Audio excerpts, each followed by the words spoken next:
For generations, mankind has searched for answers about what lurks in the darkness, what howls beneath the moon, and what happens when you lose touch with your humanity and lean into your more primitive side. Join us on a venture beyond the screen and behind the scenes of Whispers in the Workshop, where practical effects and late-night ideas take on a life of their own. But seriously, with these films, I wanted to start bringing everyone along what actually goes into making them. And I don't mean just the finished product, but the process itself, the props, the filmmaking, the mistakes, and everything in between. And for this project, I got a little bit of help.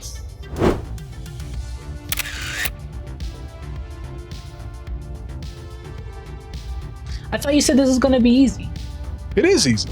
Well, it definitely wasn't easy on my back.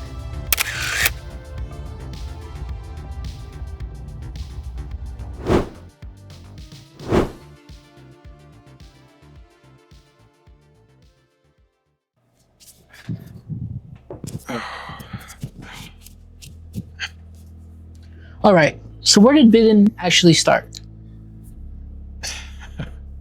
Well, Bitten started how most things start. As far as the idea, just another late night with Reggie in the shop.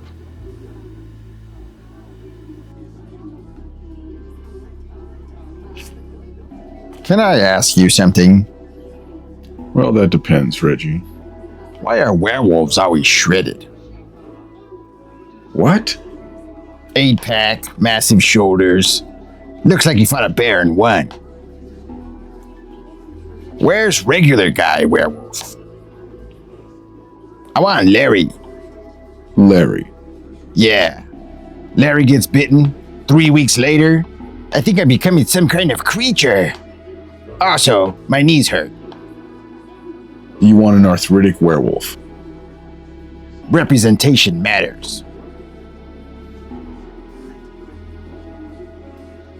What if we make a werewolf movie? With Larry? No.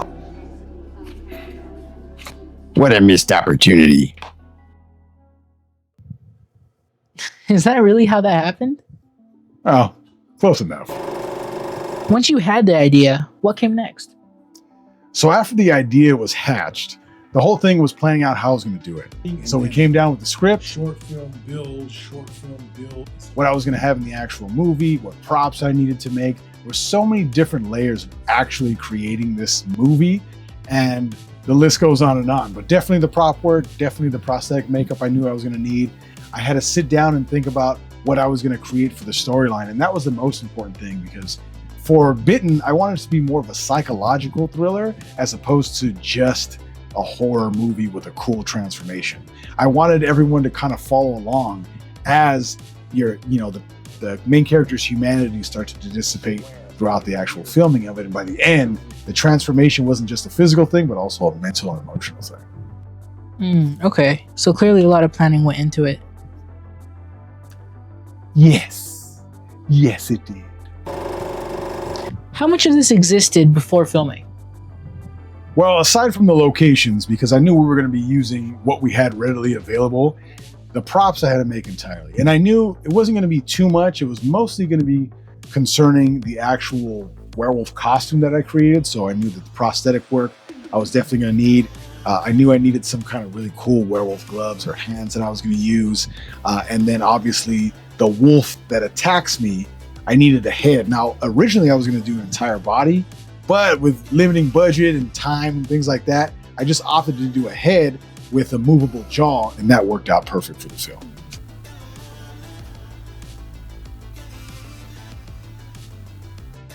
So people were asking how the transformation worked.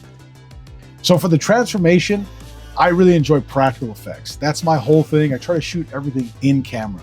CGI, I notice, has come a long way, and it's great, but it's also overdone. So when you see CGI in a film now, everything you see is CGI, and it takes away from that connection with the audience of something being real. So I like kind of falling into that practical category. So with the Wolfman transformation, I used a technique that a lot of old Hollywood used, and that was basically creating an air bladder that I can put up under my clothes to make it appear as though I'm transforming.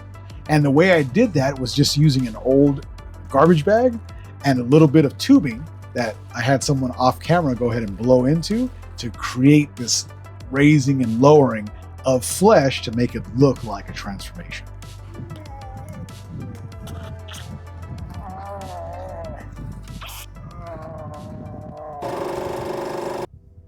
So what was the most challenging part of this process?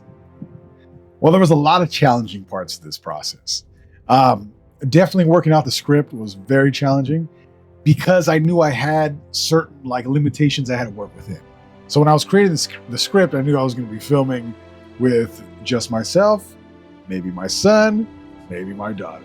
That's about it. So everything had to work within those bounds and make it realistic. As far as shooting locations, I wasn't going to go rent out shooting locations. I had to find something that was going to work practically for me. So scouting the locations and getting everything kind of fine-tuned in that way was really challenging itself. But for me personally, the acting parts were probably the most challenging. I can throw on a Wolfman costume. I can make any props, no problem. As far as the filming, angles and techniques, all that can be worked out. But when it comes to acting skill and trying to get into the character, that was probably the most challenging for me. But I think it worked out for this one. And this is only one part of it, right? Yeah, so this is just the beginning. We actually have a lot more coming. So as far as behind the scenes footage, we kind of just touched the surface a little bit. So talking about the actual Wolfman hands I made, the prosthetic work from the sculpture and the application process, the werewolf head I was talking about earlier, some of the issues we had with filming, the way we filmed and lit everything, the setup. There's so much more to go over, and this is definitely just the beginning. Full Wolfman transformation.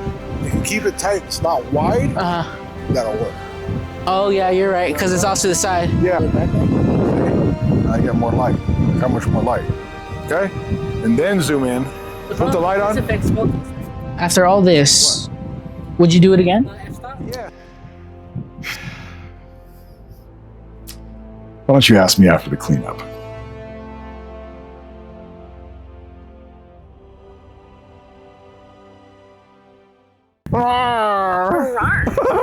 Action. Well, it definitely wasn't easy on my back.